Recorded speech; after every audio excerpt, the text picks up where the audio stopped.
The review world has changed the face of business. There are Muppets on there. There are genuine people on there. Let's talk about reviews, in particular in real estate. Stay tuned.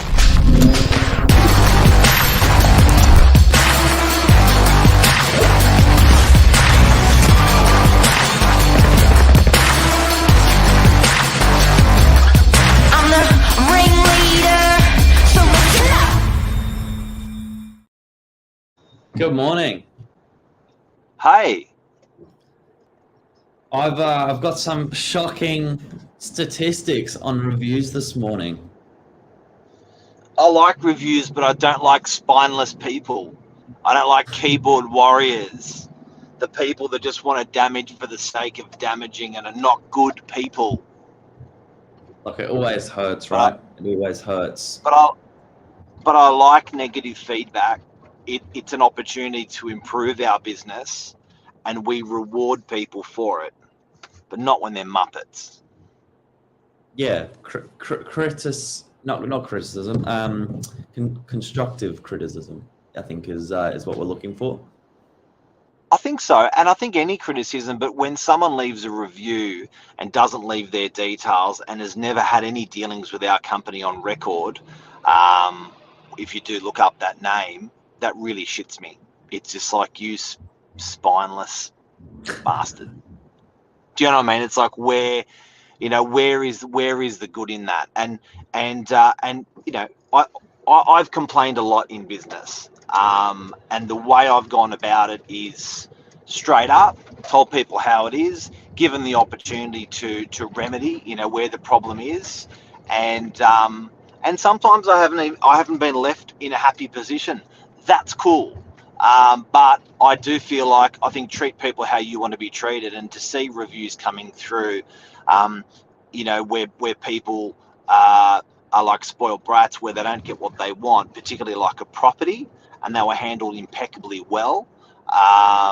It makes you sort of wonder. Having said that, I think it's a terrific platform, and the whole Survey Monkey, Survey Online, that whole survey thing has almost disappeared and been replaced by review platforms, be it Google, be it Facebook.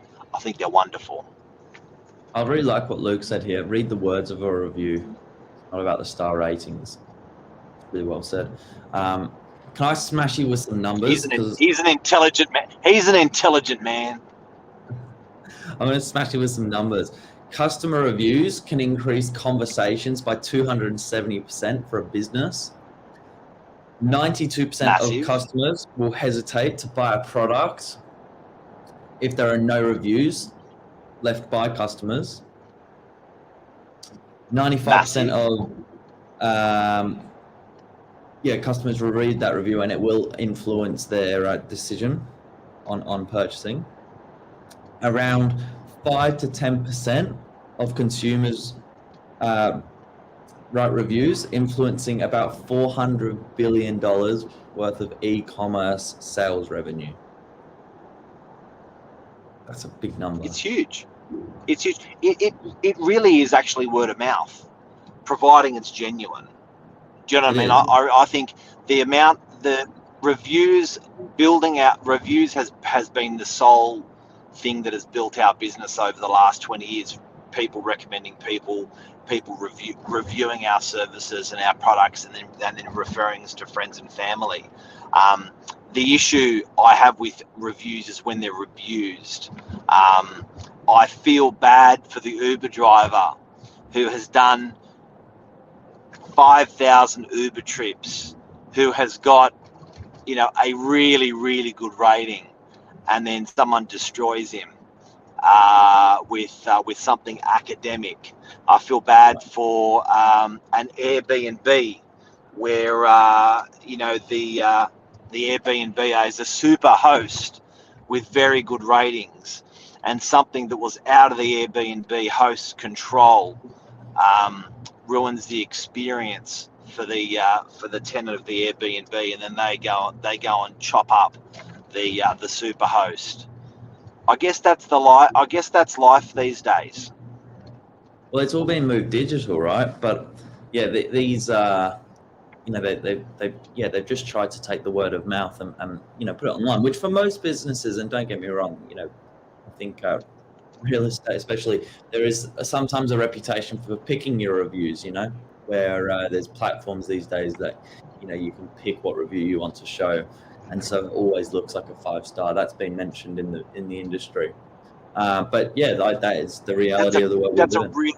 That's a really good point of the industry abusing that whole review platform, where they're only providing the opportunity to review to people that are positive on their experience, and the people that are negative in experience, they're not supplying that opportunity. So I think Rate My Agent is a platform similar to that, whereas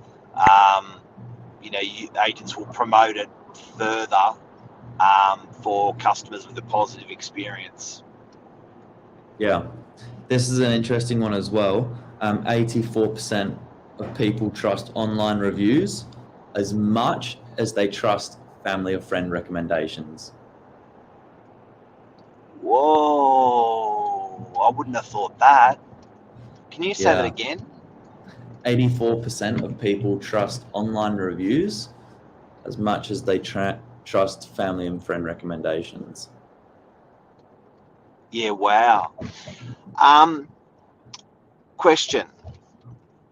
Is a passionate customer that got good service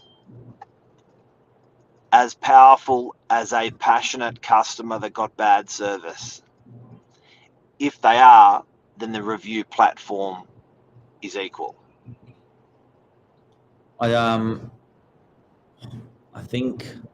just think, as you say, with no reason behind it, any review, good or bad, I think it defeats the purpose a little bit. You know what I mean? It's there to leave genuine feedback. So if it's just not genuine, then there's move on. It's not worth your time. But good or bad, as I said, like, you've got the opportunity to leave your feelings and thoughts there. So something like that, though, is that's what's kind of striked up this conversation, and it's interesting. Last night we had a negative review as a buyer had not gotten a property. This is out of agent's control. Do not hate the player, hate the game. That's just how it is sometimes. Sometimes you just don't get that property, and it's not the agent, but you get the review. But don't get me wrong, sometimes there is the agent as well. Do you know what I mean? It's not to say that. 100%. But I do think that, it is much more like you can do one thing good, and 10 people will find out. You will do one thing bad, and 10,000 people will find out. And then that sort of, when you go over to that review platform, I think as real estate agents, we've sort of got to be quite proactive in supplying those reviews to our customers if we're doing a great job consistently out there. But yeah, it's just, what today is more of an observation, because I did have the discussion with Lisa about it, and she brought it up last night, my lovely wife, in real estate, and she was saying, what happened to the good old survey monkey? Or what happened to, the person calling you and saying, how would you rate our services? Would you be likely that you would use us again? It seems like that's been pushed aside now, those surveys and those reviews now are organically sitting there being hosted by Google and social media, ready to take people's feedback. It must be hard for a hotel and for Airbnbs and people like that. The level of service has definitely gone up. Billy, look at an Uber compared to a taxi. I don't know if you're around when taxi drivers are around, but I was in some real clunkers of taxi drivers. No one cared to complain because there was no way to complain.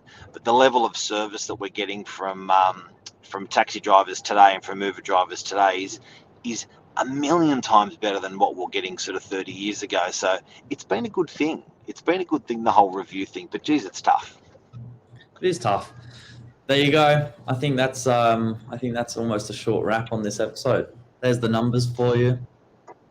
Where's your? Weren't you going to bring up the infograph? Yeah, I don't have it. I've kind of lost it. I thought I might, but yeah, it's gone.